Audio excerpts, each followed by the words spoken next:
तमाम दिल्ली वासियों को भारतीय जनता पार्टी की बम्पर जीत पर दिली मुबारकबाद। मेरी मेहनत, मेरा वोट, मेरी दुआ कामयाब हो गई और दिल्ली में भारतीय जनता पार्टी जीत गई। दिल्ली में एक ऐसे अध्याय का खात्मा हुआ जिसने मुसलमानों को ठगने का काम किया है, और सिर्फ मुसलमानों को नहीं, मुसलमानों के जो इमाम हैं उनको भी ठग। एक और बड़ी खबर आपको बता दूं, अरविंद केजरीवाल की सीट पे क्या चल रहा है जरा आपको दिखाता हूं। नई दिल्ली की सीट जहां पर 10 राउंड की काउंटिंग हो चुकी है, जरा इसको डालिए स्क्रीन पर, और 13 राउंड की काउंटिंग होनी थी, 10 राउंड की काउंटिंग कंप्लीट हो गई है, ये देखिए। और अरविंद केजरीवाल अभी भी 1844 वोट से पीछे है, और अरविंद केजरीवाल के लिए अब ये रिकवरी मुश्किल लग रही है।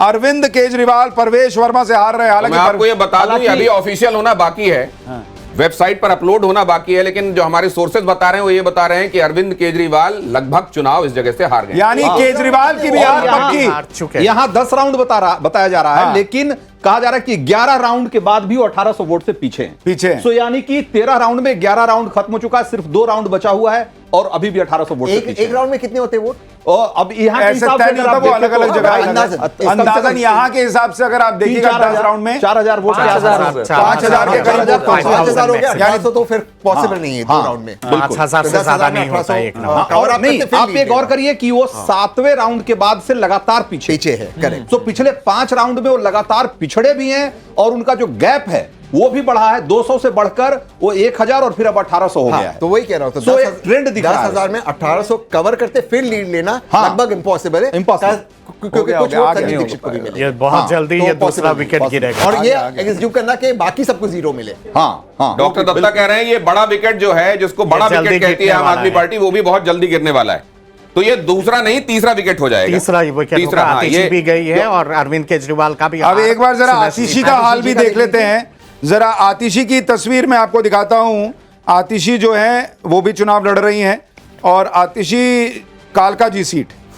अब जरा कालका जी की तस्वीर देखिए। 9 राउंड की काउंटिंग, आतिशी 238 वोट से पीछे है। ये करीबी 238, ये बहुत करीबी मामला। अलका लांबा को 3000 वोट मिले हैं, और आतिशी को 36,000, रमेश बिदुड़ी 36,256 वोट मिले। 238। तो आप एक चीज बार बार अंडरलाइन कर रहे हैं कि कांग्रेस वोट काटने वाली पार्टी के तौर पर उभर रही है, अपनी टैली तो 0 ही रख रही है। मैं बार बार इस चीज को मैं बता रहा हूं कि बिना इस चुनाव में देखिए 3 कैटेगरी बनेगी, नाम लिखा जाएगा, एक विनर, एक लूजर, एक कटर।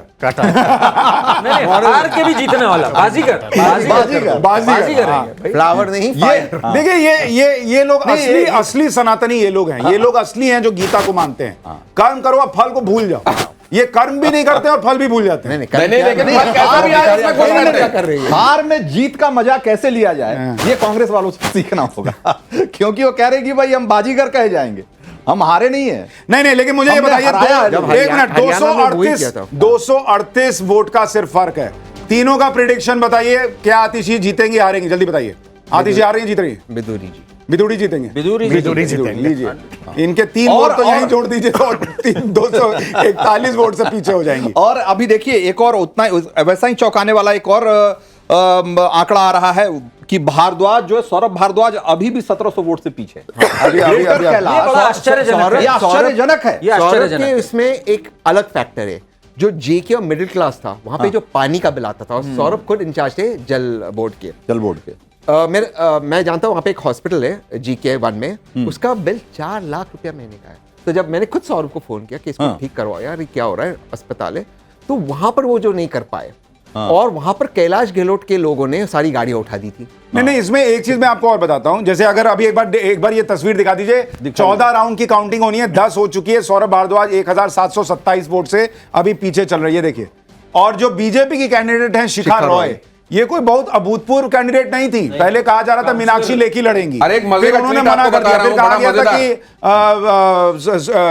ये माफ कीजिएगा स्मृति ईरानी लड़ेंगी, वो नहीं लड़ी। और अब शिखा रॉय अगर हराती हैं तो कई लोगों को ये लग रहा था, सौरभ भारद्वाज का जो कॉन्फिडेंस था ना, वो ओवर कॉन्फिडेंस लग रहा था। ट्वीट कर रहे थे कि यहाँ पर वैकेंसी है, आ जाओ, कोई लड़ लो मुझसे वाला हिसाब। बिल्कुल। और एक बात मैं यहाँ पर बता देना चाहता हूँ, बात है, आपको बता देता हूँ, और तहसीन के लिए खास तौर से रॉबर्ट वाड्रा लिख रहे हैं, we need strong opposition, we want opposition to be united, INDI alliance should stay together. Correct, मैं मानता हूं।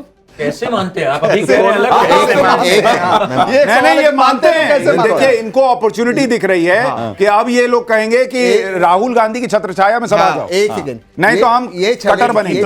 यहाँ पे एक बात मैं आऊंगा आपके पास, यहाँ पर एक बात मैं बताना चाहता हूँ कि बहुत सारे चैनल ये कह रहे हैं कि देखिए एक और बड़ी खबर आ रही है, केजरीवाल चुनाव हार गए हैं और केजरीवाल चुनाव हार गए हैं और यहाँ स्टूडियो में तालियां बजा रहे हैं कई लोग।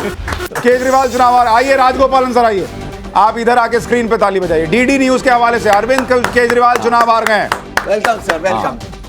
हालांकि आप बच गया। मैं बच गया। नहीं तो बंद करने वाले थे आप लोगों का। नविका सुशांत तो आप दोनों के बीच में थी, उन्होंने खत्म हो गया। केजरीवाल खत्म हो गया, गला में ला लो। अरे नहीं सर, और क्योंकि झूठ खत्म हो गया, झूठ खत्म हो गया। झूठ खत्म हो गया।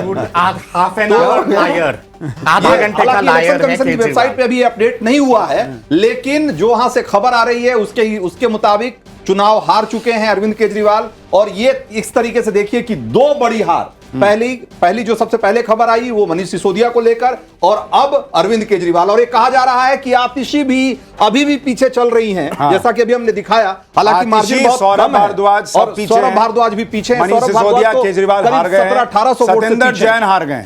तो मोटे तौर पे जो शीर्ष नेतृत्व है सब हार रहा है। शीर्ष नेतृत्व में एक उनके मेंबर ऑफ पार्लियामेंट थे, वो शायद जब केजरीवाल जी जेल में थे तब वो कहीं विदेश में थे। अब मैं सुना वो दिल्ली में आज भी नहीं है। तो ये ऐसे शीर्ष नेतृत्व कहाँ गया है?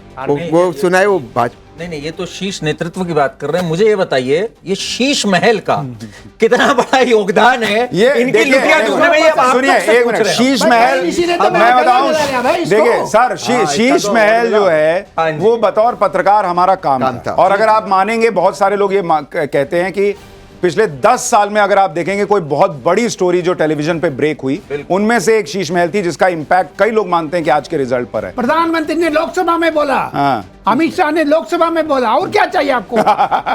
नहीं, आपके हिसाब से शीश महल का इंपैक्ट है इस रिजल्ट में? 100%, 100% है, काफी इम्पैक्ट है। 100%। मैं कल सुबह तक मैं डर रहा था। कई लोगों ने ये कहा कि जितना नुकसान केजरीवाल को शराब घोटाले ने नहीं किया, उससे ज्यादा शीश महल ने किया। कल सुबह तक मुझे डर था आपको नविका को बंद करेगा, लेकिन पत्रकारिता का जीत हो गया। मैं तो कहता हूँ सुशांत की इसके लिए शीश महल जो है ना, वो अरविंद केजरीवाल के लिए शेष महल बना है। शेषनाग होता है ना, शेष महल। आई थिंक अगर कोई और पॉलिटिशियन होता उतना फर्क नहीं पड़ता, क्योंकि कोई पॉलिटिशियन इस तरह के दावे नहीं किया था कि हम ये नहीं लेगी सुविधाएं। जो उनकी आखिरी लड़ाई थी वो, और उनको Z+ सिक्योरिटी चाहिए थी, दिल्ली के अलावा उनको पंजाब की चाहिए थी। उनका वादा था कि वो सिक्योरिटी नहीं लेंगे, बंगला नहीं लेंगे। आई थिंक वो पब्लिक ने लेट डाउन फील। लेकिन कांग्रेस ने हर तरह के लोग रखे हुए हैं, वो लोग भी रखे हुए हैं। इंडिया में एक चीफ मिनिस्टर का 2 स्टेट से Z+ सिक्योरिटी मिलना, ये अरविंद केजरीवाल का झूठा आदमी का